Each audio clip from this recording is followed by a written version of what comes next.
फिलहाल जो मार्केट है क्रिप्टो का इंडिया में वो कैसा है सर? मतलब हम कई बार वो कहते हैं कि हिंदुस्तान हर मामलों में आगे और इस बार क्रिप्टो के मामले में हिंदुस्तान सबसे आगे, ज्यादा ही आगे। 10 करोड़ इन्वेस्टर्स हमारे हैं हिंदुस्तान में। 10 करोड़ इन्वेस्टर्स ही कहेंगे जिन्होंने खरीद रखा है। ट्रेडर्स, इन्वेस्टर्स, यूज तो क्या करेंगे? हमारे यहाँ लीगल ट्रांजेक्शन में तो काम आती नहीं है, तो क्रिप्टो नेचुरली इन्वेस्टर्स या ट्रेडर्स ही है, तो 10 करोड़ हैं। और मजे की बात दीप ये कि दुनिया में सबसे ज्यादा क्रिप्टो इन्वेस्टर्स हमारे यहाँ। और इसलिए शायद सरकार को ये भी समझ में आया कि जल्दी से कानून लाने की जरूरत है, जल्दी से रेगुलेट करने की जरूरत है। हमारी जनसंख्या के 7% लोग क्रिप्टो ऑन करते हैं, ये अपने आप में बहुत बड़ा नंबर है। हाँ, परसेंटेज के लिहाज से आप दूसरे देशों के कंपेयर करेंगे तो हो सकता है हमारे यहाँ लोग परसेंटेज में कम हो, लेकिन सबसे ज्यादा हमारे यहाँ है। सरकार का क्या नजरिया है सर? देखिए, सरकार क्यों बिल लाना चाहती है उसके पीछे एक बड़ी वजह तो सबसे ज्यादा कि जिस लेवल से क्रिप्टो पॉपुलर हो रहा है और जिस तेजी से इन्वेस्टर्स बढ़ रहे हैं, उसको देखते हुए क्लियर कट नियमों की बहुत सख्त जरूरत है।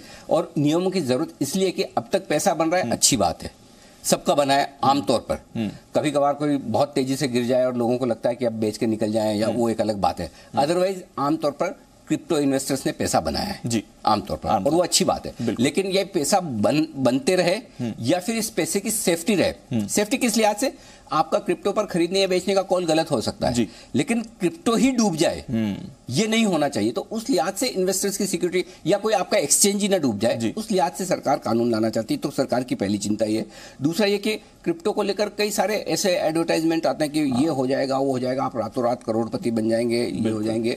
तो वो बन भी रहे, ऐसा नहीं कि नहीं बन रहे, बहुत लोग बनते हुए देखे, लेकिन आपको रियलिस्टिक विज्ञापन देने चाहिए, ऐसा सरकार का मानना है। तीसरी बात यह कि क्रिप्टो के इस्तेमाल को लेकर, देखिए क्रिप्टो से ज्यादा दिक्कत क्रिप्टो के इस्तेमाल को लेकर है। ऐसा नहीं कि हर आदमी वही कर रहा है, लेकिन कुछ काम ऐसे हैं, इलीगल काम है जिसमें टेरर फंडिंग होती है, हवाला होते हैं, बहुत सारी ऐसी चीजें होती है जिसमें क्रिप्टो का इस्तेमाल आसानी से होता है, और उसके कुछ कुछ मामले सामने आए, तो उसको लेकर सरकार को थोड़ी चिंता है। दूसरा ये कि सरकार भी जानती है इस पे रोक लगाना संभव भी नहीं है और लगानी भी नहीं चाहिए, लेकिन इसके ठीक ठाक से रेगुलेशन बन जाए और इसीलिए ये गलत हाथों में न जाए, ये भी प्रधानमंत्री मोदी का मानना है। और आरबीआई, सेबी और सरकार, ये तीनों इसी बात को लेकर चिंतित है कि क्रिप्टो का गलत इस्तेमाल नहीं होना चाहिए। तो दोनों चीज में फर्क समझिए, क्रिप्टो के इस्तेमाल को लेकर प्रॉब्लम है, न कि क्रिप्टो को लेकर प्रॉब्लम।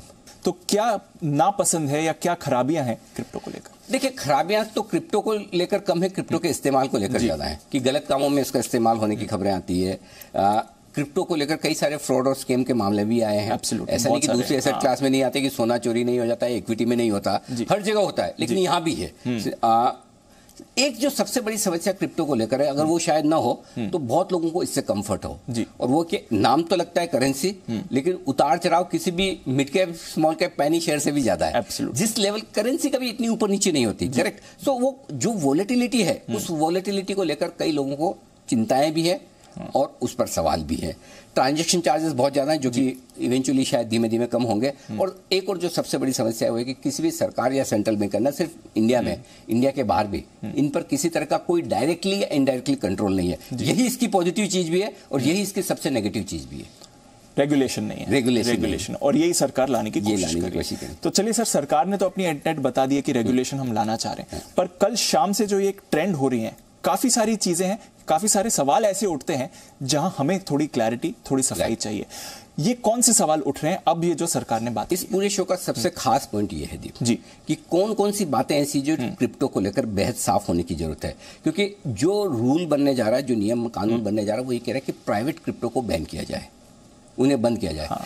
किन क्रिप्टो को आप प्राइवेट मानेंगे और किन को प्राइवेट नहीं मानेंगे? बिल्कुल। क्योंकि अगर आप बाहर की भाषा से देखें तो कोई बिटकॉइन, कोई इथेरियम वो प्राइवेट क्रिप्टो नहीं है, वो पब्लिक क्रिप्टो है एक तरह से। अच्छा। हाँ, हमारे लिए हम ये समझ सकते हैं जो सरकार करेंसी दे रही वो पब्लिक करेंसी है, बाकी सारी प्राइवेट करेंसी है, लेकिन क्रिप्टो में उसे ऐसा नहीं माना जाता। क्रिप्टो की डेफिनेशन अलग है, और अगर आप क्रिप्टो की डेफिनेशन से जाए तो फिर आपका बिटकॉइन, इथेरियम या कुछ और जो करेंसीज और जो कॉइन्स हैं वो इस भाषा में नहीं आते, इस दायरे में नहीं आते, तो शायद फिर दिक्कत ना हो लोगों को। फिर तो टेंशन की बात नहीं। तो फिर तो ऐसे लोग जो आप में सोचें कि चलो अपनी भी एक क्रिप्टो करेंसी बनाते हैं, और बना दी, लॉन्च कर दिया, बाद में पता चला गायब हो गए, कौन किसके कॉइन लेके गया पता नहीं। तो प्राइवेट और पब्लिक क्रिप्टो आप किसे मानेंगे? सबसे पहली क्लैरिटी सरकार से इस बिल में इस चीज की जरूरत है। दूसरी चीज, क्रिप्टो दो कामों में इस्तेमाल होता है। एक, ट्रांजैक्शन, लेन देन, जैसे मैं आपको नोट दूं, आप मुझे नोट दें, या मैं अपने बैंक अकाउंट से आपको पैसे ट्रांसफर करूं, आप मुझे करें,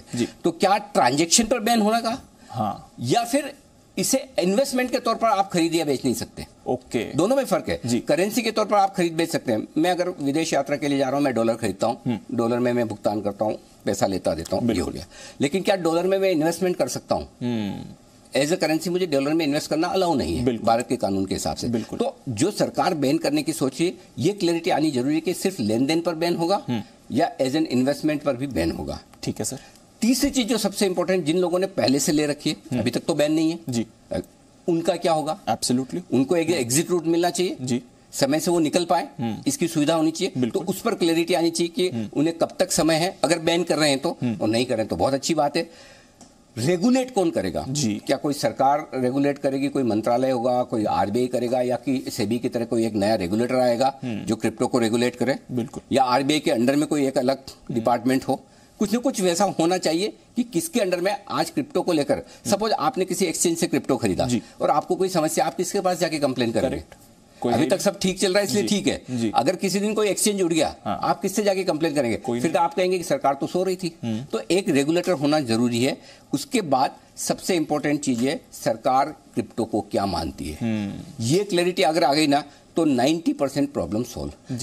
सरकार क्रिप्टो को एक करेंसी मानती है, लेन देन की करेंसी, चलो ये करेंसी है, या फिर इसे एक एसेट क्लास मानती है जी, gold, silver, property, fix income, mutual funds, equity, इस तरह से एसेट क्लास मानती है। तो सरकार क्या मानती है, ये चीज क्लियर होनी चाहिए। तो ये सबसे 5 बड़ी चीजें हैं दीप, जो क्लैरिटी चाहिए। इसके बाद एक छोटी सी चीज है वो भी मैं बता दूं कि भाई क्रिप्टो पर टैक्स कैसे लगेगा। आमतौर पर अगर मैं आपको पैसे लेते देता हूं तो कोई टैक्स लगता नहीं जी। टैक्स तब लगता है जब मैं कुछ कमाई करूं जी। तो अगर मैं सिर्फ करेंसी के तौर पर क्रिप्टो को यूज कर रहा हूं तब तो पैसा नहीं लगना चाहिए। लेकिन अगर मैं इन्वेस्टमेंट के तौर पर क्रिप्टो को ले रहा हूं तो क्या जीएसटी लगेगा जी, क्या एसटीटी लगेगा, short term long term capital gain होंगे, क्या होंगे, तो कितने समय वाले होंगे, 1 साल का रूल होगा, 3 साल का होगा, उस पर टैक्स की रेट क्या होगी। और ये जो एक आखिरी चीज जो हो सकती है जिस पर सरकार सोच सकती है कि, और जो सारे क्रिप्टो ओनर्स को पसंद आएगा, कि अगर करेंसी है और करेंसी को लेने देने में टैक्स आज भी नहीं लगता तो इसमें भी क्यों लगे, टैक्स लगे ही ना, वो भी ऑप्शन हो सकता है। तो ऐसा भी हो सकता है। हाँ, क्यों नहीं हो सकता। Presenting B News app available on Google Play and App Store. Download it now.